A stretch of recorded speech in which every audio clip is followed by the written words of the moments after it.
Well, welcome to the Aging Boomers. I'm your host, Frank Sampson, and of course on our show we discuss so many of the issues facing boomers, their parents, and what we know, of course, is an aging population. And I just, first of all, I just want to thank everybody for all their support. Our listeners are growing and growing each day, so thanks for sharing the information. If this is the first time you're listening to the show, obviously there's all different ways to listen to it. You could listen to it on iTunes, iHeartRadio. We have a free app you can download on your iPhone, Android phone, iPad. Just type in the Aging Boomers, and then you get updated on all the shows that we have, all the interviews that we have. And I also want to thank everybody. Many of you know I came out with a book called The Aging Boomers, and it's a compilation of a lot of the interviews that I did with people through the last couple of years, and it's turned out to be a bestseller in a number of categories on Amazon, but you could find it on Amazon if you're interested. So thank you for that. I want to remind everybody that today's show is sponsored by Senior Care Authority, a professional senior placement and elder care management organization that has a national network of advisors to help in determining the right path for senior living and receiving proper cares. So whether it's in-home care, assisted living, residential, or memory care, get the necessary advice from a senior care advisor in your area by calling Senior Care Authority at 888-809-1231. Or you could go directly to the website at www.seniorcareauthority.com. We have with us today Elece Hempel. Elece is actually local here. We're both experiencing the big rains here in Northern California. She is the executive director of Petaluma People Services Center, known locally as PPSC. And that organization is dedicated to improving the social and economic health of our community by providing programs that strengthen the dignity and self-sufficiency of the individual. In 2012, Elece was honored by the North Bay Leadership Council with the We're All in This Together Community Building Award and was named California Woman of the Year for 2014. By Assemblyman Marc Levin, representing the 10th District, and also Senator Wolk in the 3rd District representative also named her California Woman of the Year in 2015. So, Elece, we're honored to have you on the Aging Boomers. Thank you so much for joining us. Well, thank you, Frank. I'm excited to be here. Yeah, so first of all, congratulations on those honors. That's very, very nice, very impressive. And well deserving. I just thought we would just start out. I know you're executive director of PPSC. Tell us a little bit more about the organization and what you do. Well, Petaluma People Services Center is one of the kind of old-fashioned holdovers of how human services used to be provided in communities, about 60 to 70,000 people, where all of the services, all of the human services, whether it be homelessness prevention or access to food or serving seniors, all are under one roof. And so we're one of the few nationwide now that still kind of has everything through one hub. And as we've grown, we started to provide more and more services outside of just Petaluma, and now provide many of our programs countywide and even into Marin County. Yeah, so for those of you that aren't familiar with the area, Petaluma is it's north of San Francisco in Sonoma County. So is it why do you think that is, that you're one of very few around the country that does it this way? Well, I think it was our organic growth. We originally started out in 1974 by a group of community leaders who looked around and said that we are not a county seat. We have people who are struggling. At that time, initially, all of our programs were senior programs. The first programs were home-delivered meals to seniors. And as we continued to grow, it was just a natural organic growth that sprung out of it. I don't think that there was any intention or any thought that was really went into it. It was just the nature of the strength of the agency, and we continue to add more and more programs. Almost yearly, we add 3 or 4 more programs. Currently, we have 53 programs that we provide to our community. And to be honest with you, 53 of them could be their own standalone nonprofits because of the number of people they see and how they operate and those types of things. So we've really become this hub, and it has shown to be very successful in the fact that we are able to make direct connections. You don't have to make another phone call. You could just walk down the hall to get other services and those types of things. So there's huge value in that.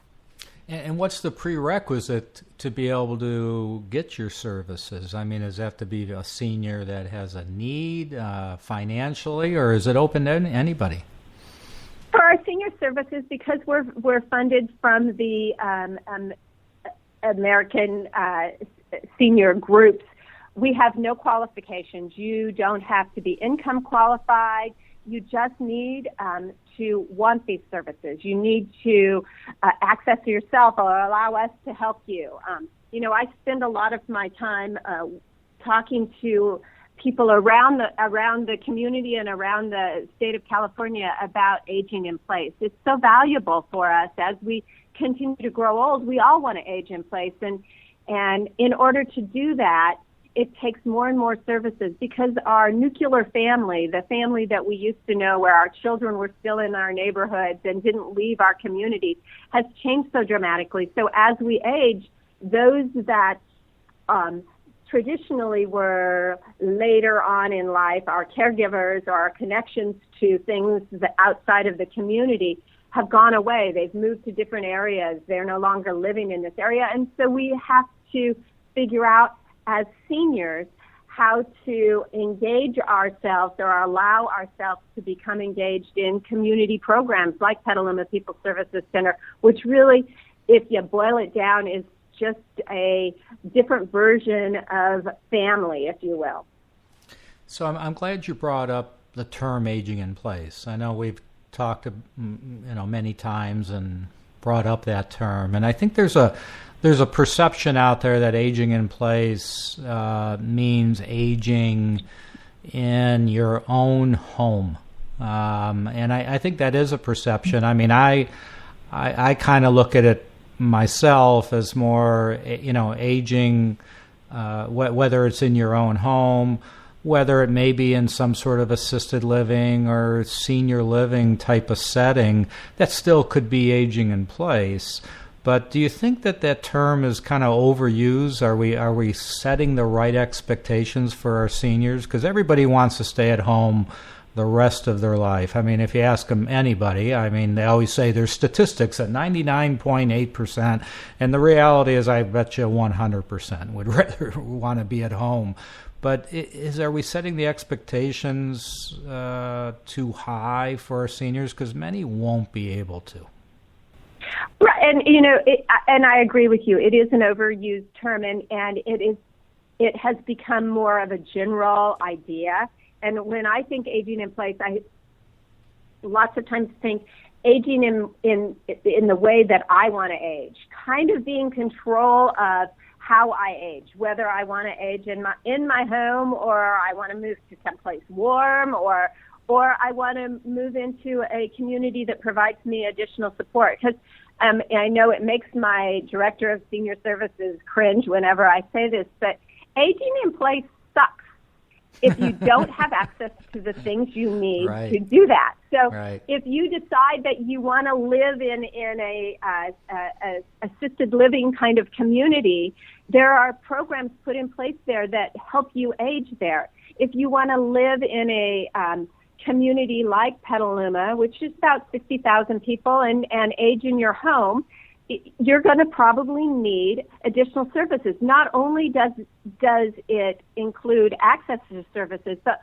let's face it, we're all living so much longer. We're outliving what any of us really predicted we would need for the future. And so that's when services that help you continue to live the way you want to live and how you want to live kind of kick in, and that's really important.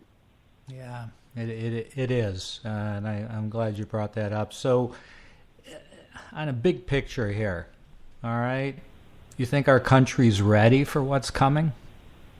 Absolutely not. I think that there are programs, there's some amazing programs that we've started to replicate here that have been happening in other parts of the country, for example, in Vermont, where they've really looked at how people are going to live as they grow old and how they're going to help each other and those types of things. And so we started to replicate some of those programming. But as a country in whole, no, we're not. We're not set up. I mean, even when you take it down to a microcosm about where we are, you know, the old model of aging in your community was you bought a 4-bedroom house when you were a young professional, you raised your family, your kids went away to school, and you downsized. Well, in most communities, especially in California, there's no place to downsize to. So there you are rambling around a big old 4-bedroom house where no one has lived with a lot of stairs. With a lot of stairs usually. Exactly. And right. So are we prepared for that? No, we're not prepared for that. And it's up to the boomers, those of us that are not quite ready to say, okay, I'm going to hang up my shield and then I'm not going to work anymore. It's our responsibility to figure out kind of what the future is going to look like for us. That's right. That's what's really important is we've got to look to see how we want to live because the model that has been in place for years and years and years is changing so dramatically. Oh, it is. And you bring up a term, I know I was reading up on some information that you provided us, and you call it the sharing economy, and how that's how seniors live, and how do you see that? That change. What do you feel is going to happen there from a senior living standpoint? Well, so that sharing economy came about when not even the baby boomers, but the Generation X group started to look around and say, can we share our bikes or can we share a ride? And we're seeing that translate into programs that are available to seniors that really helps them streamline the ability to sharing. Because sharing is a great concept until you run into that one person who's not a very good sharer, who takes more than they share, or is not able to share as much as you would hope, and so the relationship gets lopsided. And so what we've done here at Petaluma People Services Center is put in a couple different programming that are truly leading towards more of the sharing economy. And the first one that we have is our iRide Petaluma, which is a rideshare program for seniors. And it's totally free. It requires that other seniors, most of them are seniors, that are volunteering to give rides to other seniors who are no longer able to either for whatever reason drive themselves, ride public transportation, because public transportation becomes a struggle, and or qualify for paratransit. And so with our rideshare program, seniors are able to contact us and say they need a ride to the grocery store or to go to the gym or to go to the doctor. And we match them up with a volunteer who says, I like to go to the gym, and so I would be happy to pick somebody up and take them to the gym, or I have to go grocery shopping, so why don't I take another senior with me and go grocery shopping? And there's some value in that sharing right there, in that lots of times those people that don't have the ability to get a ride somewhere may not necessarily always have the connection to other people in their community. And so there's a loneliness component that also gets addressed by the ride share. And then we also have another program called Share Sonoma County, and this is a county-wide program, and it has dipped down into our neighboring county too, but it's a home share program based on work that they've done in Vermont for years and years and years. And again, so many seniors are struggling to find affordable housing as they have retired. And with this home share program, what we do is we match these seniors with other individuals. Most of our matches have been senior to senior. However, we just were able to successfully match a senior who is 70 years old with a foster care youth who is aging out of the foster care system. So this young lady is 24.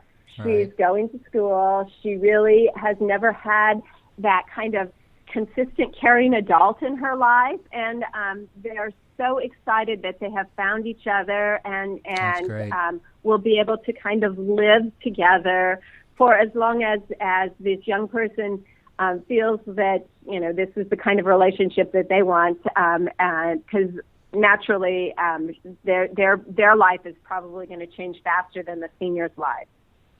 Well, I mean, there's just going to be such a change.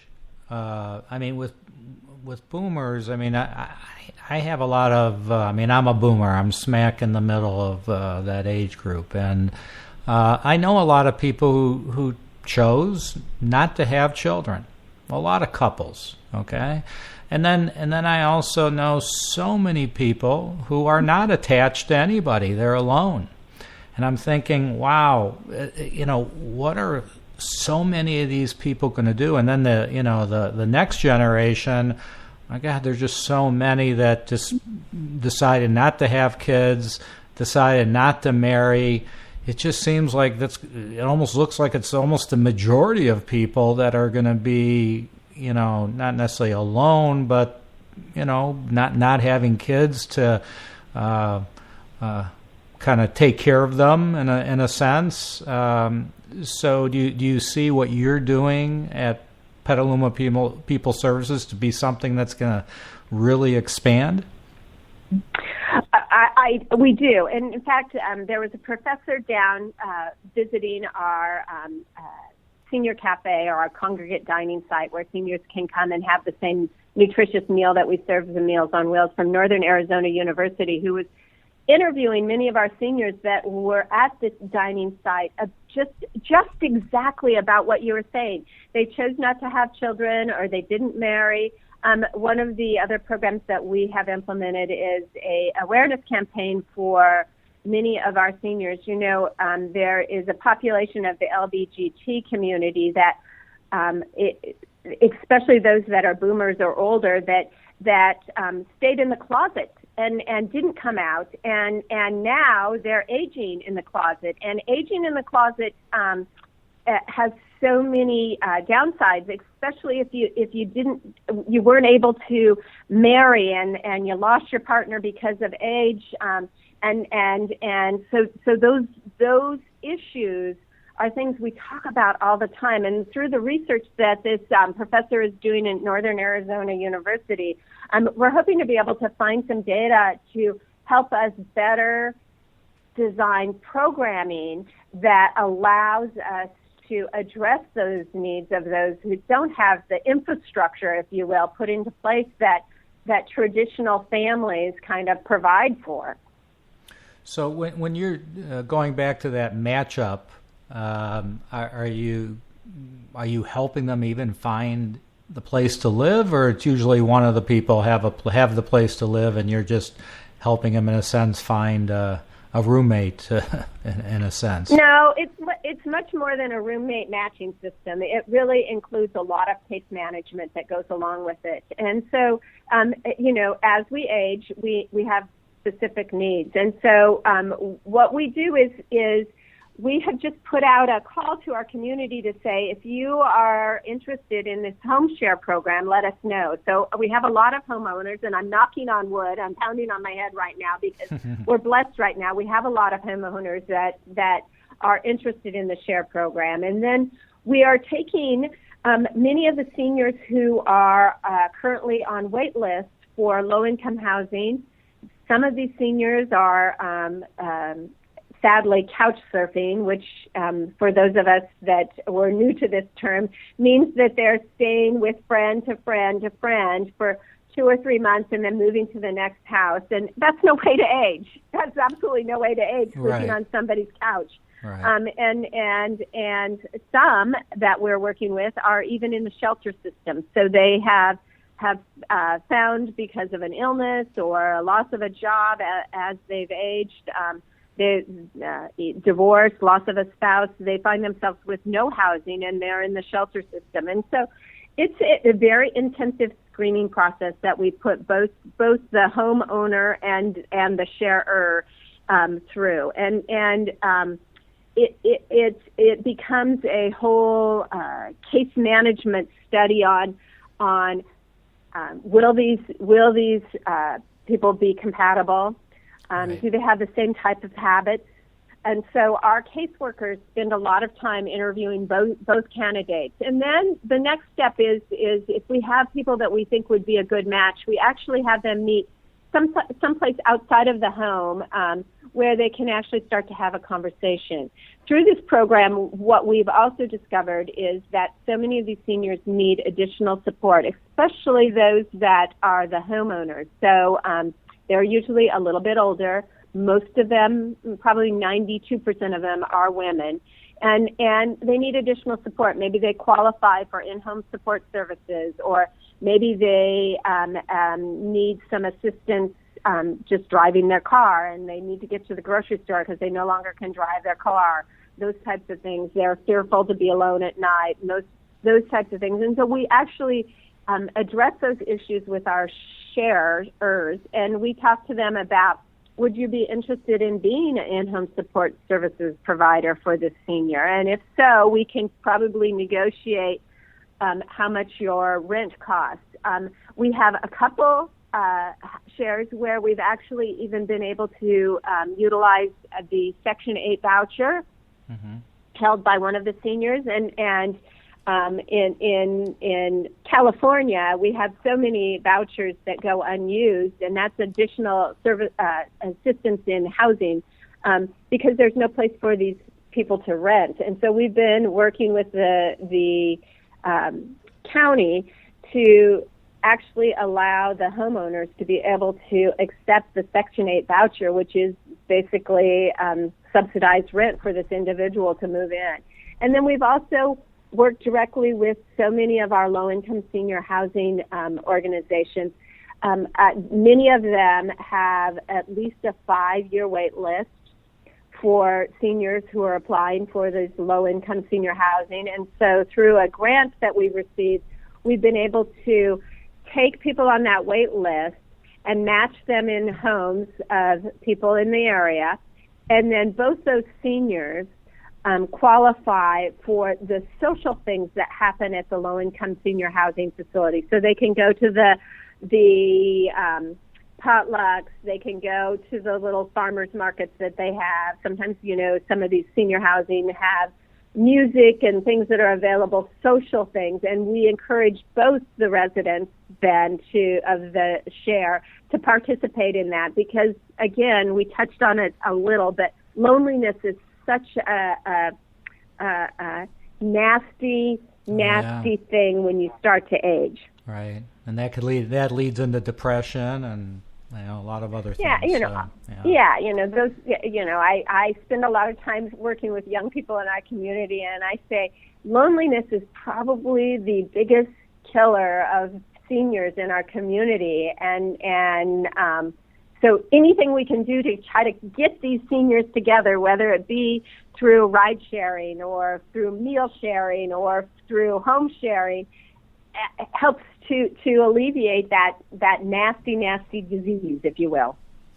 Yeah, I've got to believe, just listening to you, first of all, I think, what you're doing is just tremendous, and I commend you for it. I've got to believe, though, that people that are listening to you going, wow, I wish we had this type of services in our community. And maybe there's someone out there even interested in starting something up like this in their community. What suggestions would you give to someone who wants to learn more? I mean, have you consulted with others, or what thoughts do you have there? Well, we have consulted with others. Like I said, in Vermont, there's a great big home share program. In fact, we joke that in Vermont, they won't take 707 area codes, our area code calls, because we've asked them so many questions about their programming. And I think it's important for anybody listening out there who looks around in their community and says, I want to help start something like this. We're happy to help because we know what it's like to get programs up and running. For our rideshare program, we participate in a whole Northern California collaborative that are looking at different ways that other groups provide rideshare and hope to learn best practices from that. And you know, each community has a senior services component. They have somebody who's providing some type of services to seniors. And so I encourage you to call your local community provider, and if they don't have kind of this whole sharing program, they can certainly reach out to Petaluma People Services Center. We'll share everything we have. You know, we have a database that we use that we got from San Mateo County in California that they put together for their sharing program. And because it's all about sharing, one of the things that we do really well is to share because it's not going to be just one program that is going to make it efficient. If we're all working together and providing the ability to implement best practices, that's what's going to make it more successful, is all of us learning together as we continue to evolve our program. Right. I mean, I think back, probably that first Meals on Wheels driver that delivered a hot meal never ever thought that, wow, this is going to turn into like a national program where communities all over the country have volunteers or people delivering hot meals to seniors, and then the ancillary services that go from that. So, you know, this is just the start of something that's really, really cool, but it's not really a new idea. It's just one of those that we've really put some thought in developing something that can be replicatable by other communities throughout the United States. So if why don't you share how people could learn more about Petaluma People Services, or if they wanted to connect with somebody there, how would they go about doing that? So our website is the best. It's www.petalumapeople. Petaluma is spelled P-E-T-A-L-U-M-A, people.org. Or you can call us, 707-765-8488. You know, you probably would want to talk to our Director of Senior Services or our SHARE program, or even myself, and I can get you connected to the right resources to see how we are building our programming out. We couldn't do what we do without the support of our community, our county, our cities, and our state. So our funding sources are kind of widespread, and I'm happy to help anybody in specific areas to brainstorm on how to get additional funding that they may need to help put together programs, especially programs that are in the startup phase.